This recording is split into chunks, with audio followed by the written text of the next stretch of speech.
Please remember that we are doing 2-part videos until I get contacts, which will be out of my wife's next paycheck, because I can't read and do makeup and have my glasses off because I can't see my notes. So this is part 1. This is the makeup portion. Whatever. Children with problems? Anywho, doesn't matter. She was dating one of the high school bad boys, you know. But Susie herself, she stayed out of trouble. You know, though, they're just teenagers being teenagers. Some of Susie's friends would tease her because she was like a creature of habit. I guess that's hilarious. Well, I'm laughing because, like, it's not, but I get it, because when you're a teenager, people just pick on you for anything. But she was a creature of habit. She liked a routine, Susie did. She liked a routine, and some of her friends believed that she may have had, like, OCD tendencies. Cannot confirm or deny, but that's what her friends kind of were thinking. After high school, Susie, she wanted to follow in her mom's footsteps and become a hairdresser. So there are a lot of things going on this night. There were a lot of parties all around. Many people were heading to Branson, Missouri, and they were going to stay the night out there at a hotel. And everyone was like going to celebrate at the hotel and party. And then the next day, they were going to head to the local water park. It was called Whitewater. So party at the hotel, wake up, go to Whitewater, and celebrate there with all the friends and stuff, you know? So Stacy and Susie were going to do this. They were going to go out to the hotel, then join everybody at the water park. Great. But at the last minute, they decided to change their minds. They decided to head to another friend's of theirs house. Her name was Janelle Kirby. Stacy calls her mom at 10:30 p.m. to let her know that the plans had changed, okay? So Stacy and Susie are hanging out together. She calls up her mom. She's like, hey, Mom, I'm not going to the hotel anymore. I'm going to Janelle's because she's having like a little party over there. And then tomorrow I'm going to go to the water park. So her mom was like, great, have fun. Call me in the morning before you head to the water park just so I know you're safe and all that. You know, moms, you gotta check in. So Stacy and Susie, they head over to Janelle's house where her neighbor was having a graduation party of some sorts. It was said that it was crowded and it seemed to be a lot of fun. So they had stayed up until around like 2 a.m. And then Stacy and Susie decide like, hey, we should probably go to bed because we gotta wake up early and head to the water park. So Stacy and Susie go inside of like Janelle's house and they plan on staying the night there, but they're like, oh, it's too crowded. We can't stay here. I guess Janelle's family, like a bunch of her family members, had come into town. She didn't know they were coming into town, but there was no room for Stacy and Susie to crash. So they were like, okay, what do I do? So they decide, like, let's go to Susie's house and sleep there instead. So they go with their friend Janelle, and they're like, hey, we're heading out, but we'll be back in the morning, you know, so we could all head to the water park together, pick her up, go together, you know? And Janelle's like, great, you know, see you then. So the girls head over to 1717 East Delmar Street, where Susie lived with her mom, Cheryl Levitt. So we've got Stacy, Susie, and Cheryl. Cheryl and her daughter Susie, they had recently moved into this home. I guess like Susie's parents had divorced and the two, her mom and Susie, they moved into the house. They were still kind of like settling in. It seemed like it was said that Cheryl, the mom, she was 47 years old. And I'm laughing because I was watching some interviews, trying to get an idea of like who Cheryl was, you know?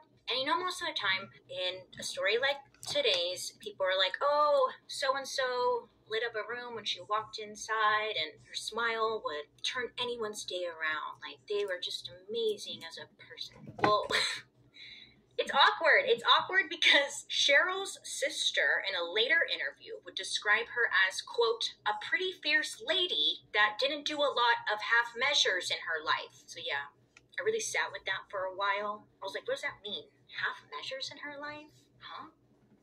What does that even mean? I don't get it, you know? Most of the times you get like, oh, their smile lit up a room. And the way she said it was like very straightforward. Like, no, like, I just don't know what that meant. I really sat with that for like a while and couldn't figure out what she was getting at there. Half measures in her life. I'm sure someone will let me know down below. Can't wait. Cheryl, she also worked as a hairstylist at one of the local salons. So the two of them drive over to Susie's house, okay? They change out of their clothes, they wash off their makeup, and then they head to bed. Here's where the mystery comes in. So the next morning, it's 8 a.m. Janelle is calling Susie. She's calling her house. It's, again, 8 a.m., but nobody's picking up the phone. Bring, bring,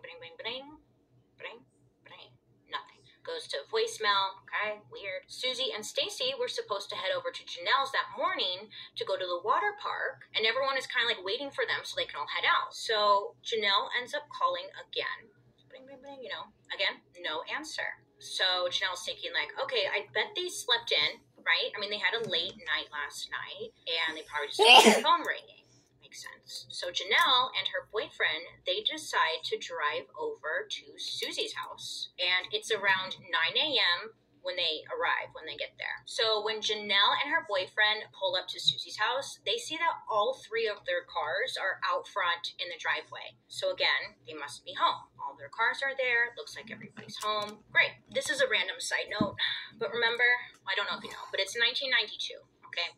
No cell phones. Remember? No cell phones. This is a time when people back then, before cell phones, they would just show up to your house. Oh yeah. Let me tell you, it was a different time. People would just show up, knock, knock, knock, and you're like, oh, hi. It sounds awful, but honestly, kind of miss it.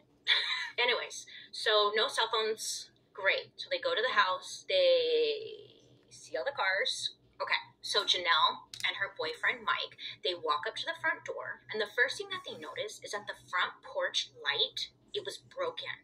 And there was glass all over the floor. But the weird thing was, or is, I don't know. The weird thing was that the porch light itself was broken, but not the bulb inside. Do you know what I'm saying? Like just the outer part was broken, but not the bulb. And that was something that was noted. Okay, weird, but more annoying. Because Janelle said that she wasn't wearing any shoes. She was barefoot. So she was just more like worried that she was going to step on glass. So it was said that the boyfriend, Janelle's boyfriend, his name is, okay, let's just head to the park. They're probably already there, and we'll probably run into like Susie and Stacy, So while they are walking out to the front door, the phone rings. Janelle answers the phone. Now, on the other end of the phone was a man she didn't know, and whoever it was saying like a bunch of sexual innuendos. Yeah. I couldn't figure out like what. I don't think it matters. It was just said sexual innuendos. It was enough to gross Janelle out, and she just hangs up the phone. She's like, ew. Click. Not long after she hangs up, the phone rings again. And this time Janelle says that she kind of hesitated a little bit more. She was like, I don't know if I want to answer this, but she ends up picking it up again, and it's a man on the other end just saying all sorts of like freak nasty stuff. Janelle says she gets grossed out. She's like, ew, and then hangs up. At this moment, Janelle said that she had like a light bulb moment. She had remembered not long ago, Susie had mentioned that she was getting like weird prank calls. Is it prank calls or crank calls, by the way? I should have looked that up. I really don't know, because I've heard both, and I always say prank. So Janelle was like, yeah, that was weird. That must have been like the prank caller, I guess. I don't know. She doesn't think much about it, and then she decides to head out and go catch up with their friends at the water park. So they leave. Now, I know what you're thinking right now. You're like, wouldn't you be worried? Wouldn't you do this? Wouldn't you do that? Wouldn't you blah, blah, blah, blah, blah? Coulda, woulda, shoulda, right? But honestly, again, nobody cared like that in 92. No cell phones. If someone wasn't home, they weren't home. And it wasn't like, I don't know. But they weren't thinking, I can't speak for them, but they just... Yeah, do you get what I'm saying? Maybe you don't. We could play coulda, woulda, shoulda all day, but at the end of the day, they left and they went to the water park. So around this time, Janice McCall, Stacy's mom, Stacy's mom, we know it's gonna come. Stacy's mom, she's feeling a little uneasy. She hadn't heard from her daughter that morning, and it was very unlike her to not call and at least like check in. So Stacy's mother, she decides to call Janelle's house. Remember Janelle, the original plan? So she calls Janelle's house, and then Janelle tells her, oh, they ended up staying at Susie's house. And I think at this point, Stacy's mom was like, oh, okay, she must be just doing her thing, like graduation night, plans are changing, like she's fine, just let her do her thing. And she kind of just lets her daughter be. And I say this because Janice ends up waiting about 7 hours. She lets 7 hours go by until she tries to again connect with her daughter. Again, we coulda, woulda, shoulda all damn day, but she was just kind of like, you know what, my daughter, she just graduated, she's hanging out with her friends, she's doing her thing, she's responsible, like, let her be, she's okay, which is super sad because I'm sure you want to, like, trust your daughter and stuff, and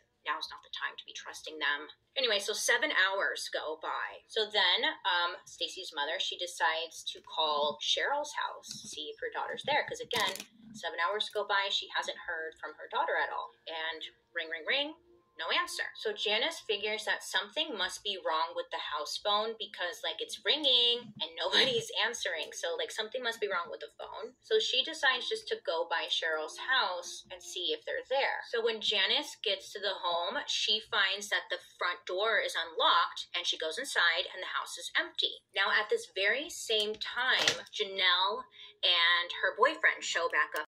They try to investigate the scene, but since people were coming and going, it's believed that it contaminated the crime scene. Plus, on top of that, the voice message was deleted, so there's really not a lot to work with. Also, a side note that I kind of was purposely leaving out because it could get a bit confusing for a lot of people.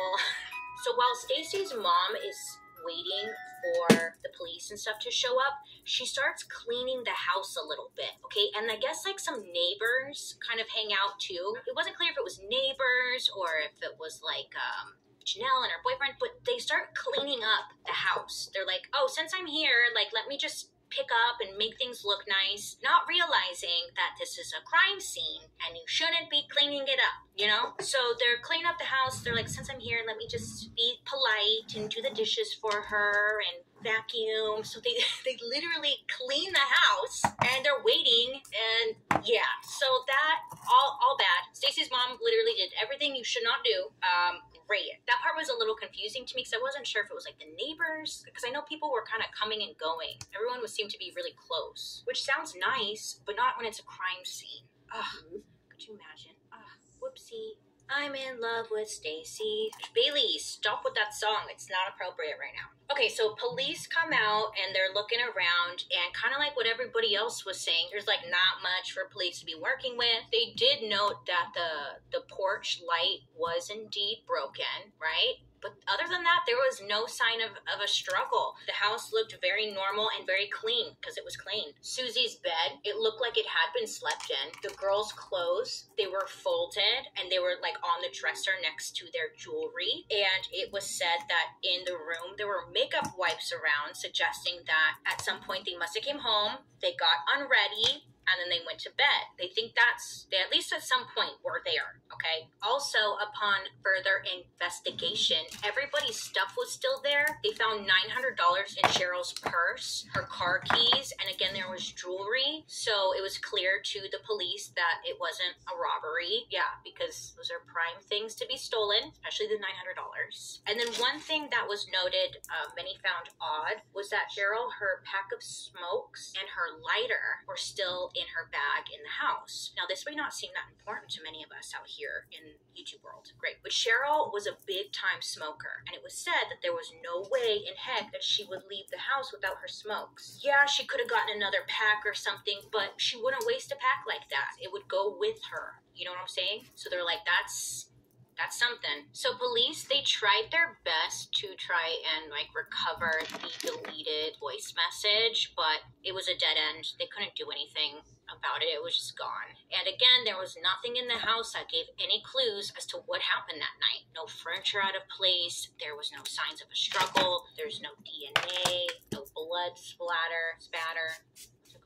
I mean, there's nothing. So police, they don't know where to go from here. Well, some time goes by and there are not many leads. So police start digging around, you know, and they look into all of the girls' past. And they're trying to figure out, you know, someone's got to know freaking something. So they start looking into Susie's background and they see that she was dating. Make sure to join me for part 2, which is the story.